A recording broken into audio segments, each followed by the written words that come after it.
AP మంత్రి కుటుంబానికి మావోయిస్టులు వార్నింగ్. ఏపీ అధికార తెలుగుదేశం పార్టీ నేతల గుండెల్లో మావోయిస్టులు రైలు పరిగెత్తిస్తున్నారు. గతంలో AP CM Chandrababu Naidu target గా మావోయిస్టులు రెక్కి నిర్వహించినట్లు ఢిల్లీ పోలీసులు వెల్లడించిన సంగతి తెలిసిందే. అంతేకాకుండా హైదరాబాద్లోని చంద్రబాబు నివాసంపై మావోయిస్టులు రెక్కి నిర్వహించినట్లు తెలుస్తుంది. తాజాగా టీడీపీ నేతలకు మావోయిస్టులు వార్నింగ్ ఇచ్చారు. ఏపీ మంత్రి చింతకాయల అయ్యన్ పాత్రుడైన కుమారుడు చింతకాయల విజయ్ కు మావోయిస్టులు హెచ్చరికలు జారీ చేశారు. ఈ మేరకు చింతకాయల కుటుంబాన్ని హెచ్చరిస్తున్న ఒక లేఖను కూడా విడుదల చేశారు. ఏకంగా మంత్రి కుమారుని మావోయిస్టులు టార్గెట్ చేయడంతో పోలీసులు అప్రమత్తమయ్యారు.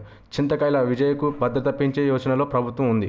కొద్ది కాలం క్రితం చింతకాయల అయ్యన్ పాత్రుడు టార్గెట్ మావోయిస్టులు ఒక లేఖ విడుదల చేశారు. తాజాగా ఆయన కుమారుని టార్గెట్ చేస్తూ ఓ లేఖను విడుదల చేశారు.